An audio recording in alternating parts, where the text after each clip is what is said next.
बिस्मिल्लाहिर्रहमानिर्रहीम। काश्तकार भाइयों अस्सलाम वालेकुम। काश्तकार भाइयों, जो वीडियो मैं अपलोड करता हूँ उसमें बहुत सारे काश्तकार भाइयों के कमेंट्स भी आते हैं, सवालात भी होते हैं जिनको फ़र्दन मैं जवाब भी देता हूँ। लेकिन इतना फ़ोन आते हैं, इतना सवाल आते हैं कि हर एक दोस्त को जवाब देना मुश्किल होता है। तो मैंने सोचा क्यों ना एक वीडियो अपलोड की जाए जो अहम सवाल दोस्तों के आए हुए थे उनके जवाबात दिए जाए। अगर ये सिलसिला आपको अच्छा लगे तो कमेंट्स में ज़रूर आपने उनको कमेंट्स करना है, बताना है, ताकि वक्तन फ़वक्तन ये सिलसिला हम जारी रखें और आप तक मालूमात पहुंचा सकें। तो काश्तकार भाइयों, चंद दोस्तों ने हम पे सवाल किए फसलात से मुताल्लिक़, उनके मैं जवाब देने के लिए हाज़िर हुआ हूँ। एक हमारी बहन है मुज़फ़्फ़रगढ़ से, उनका मैं नाम नहीं लूँगा। वो पूछती हैं कि मूंगफली आपाश इलाके में काश्त की जा सकती है, और दूसरा उनका सवाल है कि मूंगफली की जो फसल है उसको दीमक से कैसे बचाया जा सके। तो बात यह है कि मूंगफली की फसल को आपाश इलाके में काश्त किया जा सकता है, क्योंकि आप देखें कि मूंगफली की चंद ऐसी नाजुक हालतें हैं, मसलन फ्लावरिंग स्टेज है और पिगिंग स्टेज है, जिसे हम सोइयाँ बनाना कहते हैं। ये सोइयाँ जो हैं यही ज़मीन में दाखिल होकर मूंगफली की पार्ट बनाते हैं, मूंगफली बनती है। और इन स्टेजेस पे, यानी फ्लावरिंग स्टेज पे और पिगिंग स्टेज पे, सोइयों बनाने के स्टेज पे पानी की अशद ज़रूरत होती है। जो बरानी इलाके हैं वहाँ तो सारा जो इन्हसार है वो कुदरत पे है कि अगर उसी दौरान जब हमारी फसल फ्लावरिंग पे होती है, पिगिंग पे होती है, अगर उसी दौरान बारिश हो जाए तो फसल अच्छी हो जाती है, वरना फसल बुरी तरह मुतासर होती है। तो पानी आपाश इलाके में हम काश्त कर सकते हैं।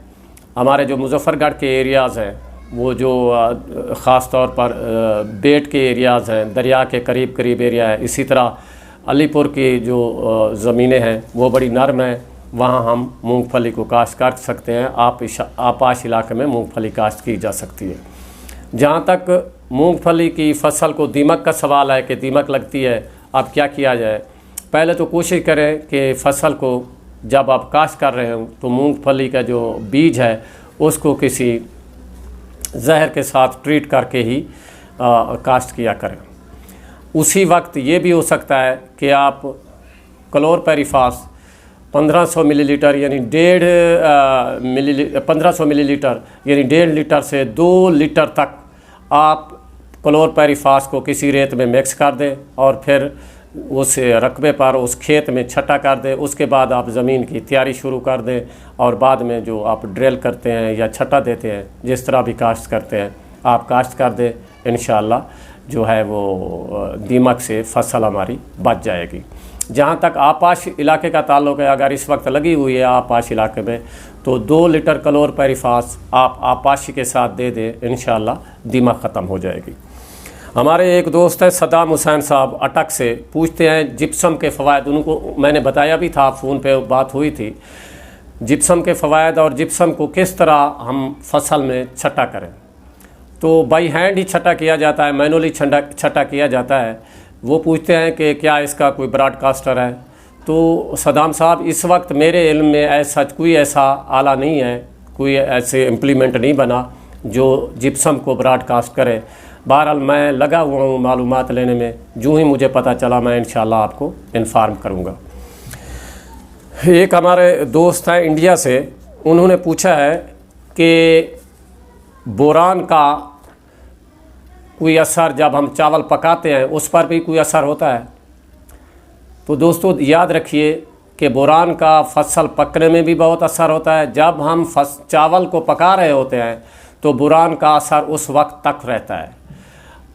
जो फसल बोरान हासिल की हुई होगी, जिस फसल को बोरान दिया गया होगा, उस फसल का जो चावल है जब हम पका रहे होंगे वो ज़्यादा मोटा होकर फटेगा नहीं और टूटेगा नहीं।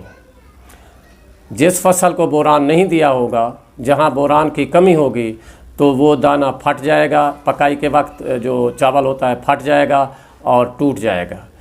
तो लिहाजा बोरान का असर फसल की पैदावार से लेकर पकाई तक इसका असर रहता है। तो बोरान का देना इंतहाई लाजमी है। एक दोस्त हैं हमारे राव साहब, इन्होंने अपना इलाका नहीं बताया। कहते हैं कि बाजरा में डीला है, क्या कंट्रोल किया जा सकता है? तो राव साहब, गुजारिश ये है कि बाजरा हमारी फसल दूसरी फसलात की निस्बत इंतहाई नाजुक फसल है। ये ग्रैमिनी फैमिली यानी घास की फैमिली से इसका ताल्लुक़ है, इसलिए बहुत सारी दूसरी फसलात में हम स्प्रे कर सकते हैं वीडिसाइड, जड़ी बूटी मार जहर, लेकिन जहाँ तक डीला या समाकी का ताल्लुक़ है तो बाजरे में हम इसका स्प्रे नहीं कर सकते।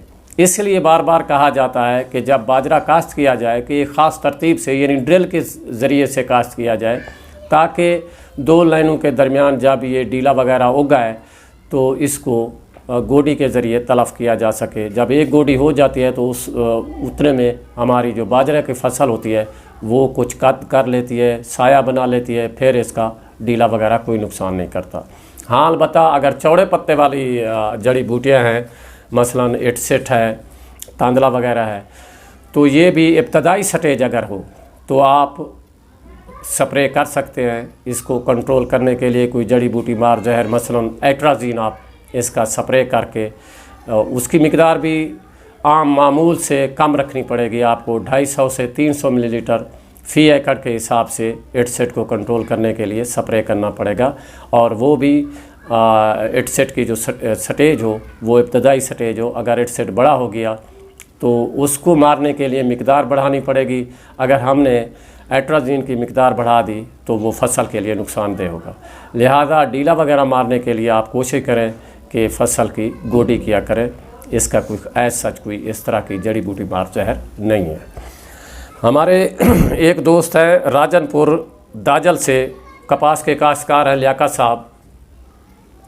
उन्होंने कहा है कि मेरी फसल बहुत अच्छी जा रही थी कपास की, लेकिन मैंने स्प्रे किए, जाके मार्केट में स्प्रे लिए, उन्होंने 4 जहरें दे दी और वो 4 जहरें उन्होंने कहा कि मिक्स करके स्प्रे कर दें।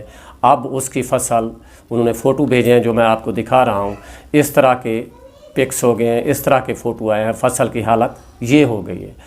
तो लियाकत साहब एक बात सुन लें कि जब जहरों को मिलाना होता है ना, ये बहुत साइंस होती है। जहरों की कंपेटेबिलिटी चेक करनी पड़ती है कि आया ये 2 जहरें आपस में मिल भी सकती हैं। आपने तो फिर भी 4 जहरें मिला दी।